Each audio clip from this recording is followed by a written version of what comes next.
Hello जी, welcome to my blog. कैसे हैं आप सब लोग? आई होप आप सब लोग अच्छे हो, मज़े में होंगे। तो देखिए, आज मेरा ये ब्लॉग काफ़ी सिंपल सा है और इसमें क्योंकि एडमिंटन में काफ़ी स्नो स्टार्ट हो गया है और सुबह सुबह जब बच्चे स्कूल जाते हैं तो देखिए इस तरह का नज़ारा होता है। तो बच्चों को किस तरह से आपको स्कूल जाते टाइम रेडी करना है, क्या क्या प्रिकॉशन आपको लेनी है, ये देखें। बच्चे ऊपर से नीचे तक कवर्ड होने चाहिए और बच्चों के लिए प्रिकॉशन लेना बहुत ज़्यादा ज़रूरी है। तो अभी ये बस आ गई है हानिया की, तो मैं बस हानिया को ड्रॉप कर रही हूँ। उसके बाद मैं आ गई अंदर घर में। तो बहुत ठंड थी तो मुझे पीनी थी एक कड़क सी चाय। तो मैंने सबसे पहले अपने लिए एक कप बनाई चाय, और इस चाय में अगर अदरक डाल दें आप तो बहुत ज़्यादा मज़ा आ जाता है। तो मैं बस चाय तैयार ही कर रही थी और मैं सोच रही थी कि यहाँ पे हम लोग कैसे सरवाइव करते हैं। हम लोग तो चलें, क्योंकि मैं तो हाउस वाइफ हूँ, इतना ज़्यादा बाहर आना जाना नहीं होता है, लेकिन जो लोग काम करते हैं, बच्चे स्कूल जाते हैं, वो सब लोग कैसे करते हैं। मैं सिर्फ एक छोटी सी पार्ट टाइम जॉब करती हूँ, उसके लिए मुझे थोड़ी देर बाहर रहना होता है। तो मुझे उस टाइम पीरियड में इतनी ज़्यादा ठंड लगने लगती है, बहुत ज़्यादा। लेकिन फिर मैं यही सोचती हूँ कि जिन लोग के आउटडोर जॉब है या फिर ऐसे बच्चे जो कि बाहर रहते हैं, वो लोग कैसे सरवाइव करते होंगे।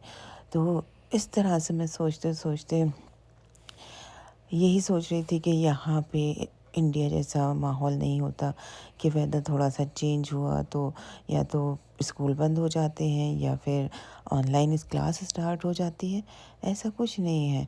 तो बस देखिए, मैं चाय बना रही थी और मैंने अपने ये बैकयार्ड का हाल देखा। तो हल्का सा विंडी है, बट आज बहुत ज़्यादा स्नोफॉल वार्निंग है। तो मैं दिखाती हूँ आपको कि किस तरह से आप बच्चों को रेडी कर सकते हैं। सबसे पहले आपको एज़ यूजुअल जो बच्चों को आपको कपड़े पहनाने हैं वो पहनाएं। उसके बाद उनको मेक श्योर करें कि एक अच्छी क्वालिटी की स्नो पैंट हो, जैकेट भी आपको उनको पहनानी है। और साथ में अगर है आपके पास तो एक नेक वार्मर बहुत ज़रूरी है।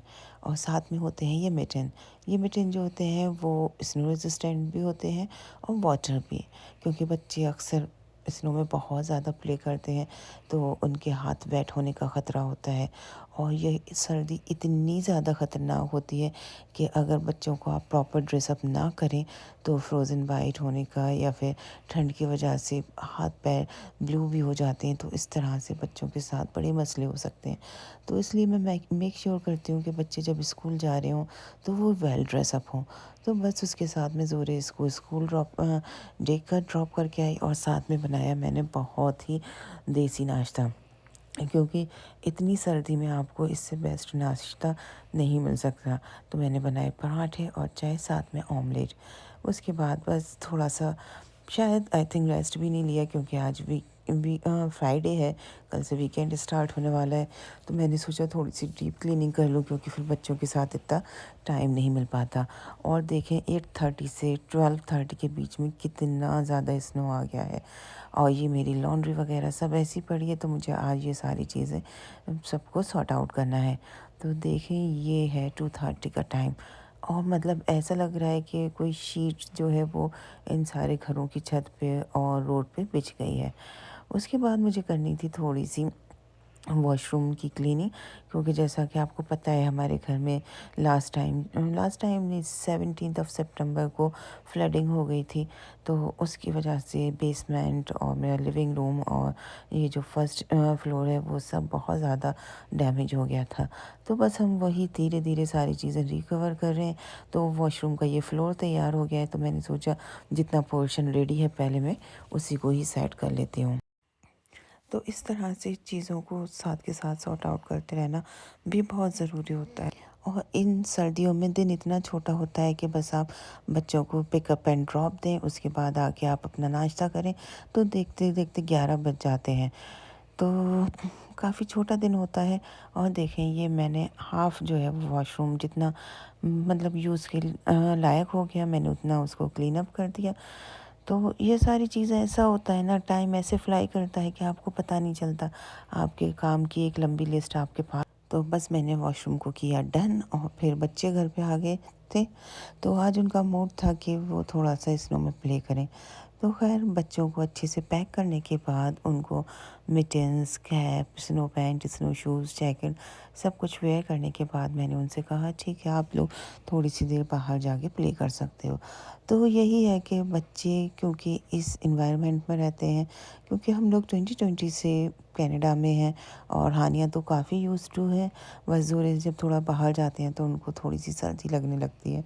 तो हानिया तो काफ़ी देर तक यहाँ पे इंजॉय करते रहे, लेकिन ज़ोरेज़ ने बहुत जल्दी हार मान ली।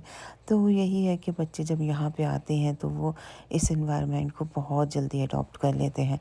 बच्चों में काफ़ी चेंजेस भी होते हैं। तो ये सारी चीज़ें हैं जो टाइम के साथ होती रहती हैं। तो ऐसा नहीं होता कि यहाँ पे अगर स्नोफॉल हो रहा है या स्नो वार्निंग है तो स्कूल बंद हो जाएंगे या ऑफिस बंद हो जाएंगे या स्कूल बस नहीं आएगी। ऐसा कुछ भी नहीं है। आपको कितना भी ख़राब वेदर हो, आपको उसके साथ सरवाइव करना है, क्योंकि ये 1-2 महीने की बात नहीं है। ये विंटर्स आपके 6 महीने रहने वाले हैं। तो ऐसे 6 महीने तक कब तक गवर्नमेंट आपके स्कूल ऑफ करेगी, कब तक आपके ऑफिस बंद होंगे, तो ये सारी मुश्किल ख़त्म होना आसान नहीं है। लेकिन बेटर वही होता है कि अगर आप मुश्किल को अच्छे से हैंडल करना सीख लें। आपके पास जो कंडीशंस हैं, जो चीज़ें हैं, आप उनको एंजॉय करें। आप ये नहीं कि अपने पास्ट में रहें या आप अपना फ्यूचर का सोचते रहें। जो आपके प्रेजेंट में है आप उसको एंजॉय करें, क्योंकि पास्ट जो है वो निकल गया और फ्यूचर आपको पता नहीं, बस आप उसके बारे में सोच सकते हैं। लेकिन अगर आप बहुत ज़्यादा सोचेंगे, बहुत ज़्यादा ओवरथिंक करेंगे, तो उससे आपको बहुत ज़्यादा डिप्रेशन और स्ट्रेस होगा। तो मैंने कनाडा में काफ़ी लोगों को कहते सुना है कि विंटर्स आते ही डिप्रेशन स्टार्ट हो जाता है। तो सच बताऊं, कुछ साल तक मेरे साथ भी यही हाल था कि इस विंटर्स आते ही मुझे लगता था कि मैं पैक्ड हो गई, कुछ भी लाइफ में कुछ भी अच्छा नहीं हो रहा। लेकिन मैंने इस साल से सोचा कि लाइफ में कुछ चेंजेस करने हैं, अपने आप में कुछ पॉजिटिव चेंजेस लाने हैं। तो इस तरह से इस बार मैंने विंटर्स में अपने आप को बिज़ी रखा। अब मैं किसी से एक्सपेक्ट नहीं करती कि कोई, मतलब कहते हैं ना कि एक्सपेक्टेशन ऑलवेज हर्ट्स। तो वही चीज़ है कि आप चीज़ों को एंजॉय करें, बच्चों को एंजॉय करें। ये बहुत बड़ी ब्लेसिंग्स हैं जो आपके पास हैं। तो इसलिए अल्हम्दुलिल्लाह, और लाइफ काफ़ी खूबसूरत है। आप इसको ज़रूर एक बार पॉजिटिव वे में देखें। तो देखें, बस बच्चों को बाहर प्ले करते करते हो गए, बज गए थे 5:30। तो उसके बाद बस मैं अंदर आई और शाम में हम लोग ये कॉस्को से कल केक लाए थे, तो मैंने उसको केक को कट किया और इसके साथ फिर मैंने बनाई अच्छी सी गर्मा गर्म चाय, क्योंकि और मैंने बच्चों को दे दिया हॉट चॉकलेट मिल्क। तो क्योंकि बच्चों को थोड़ा सा ऐसा खाना भी देना चाहिए जिससे कि उनकी बॉडी में थोड़ी सी वार्म रहे और वो थोड़े से एनर्जेटिक रहें।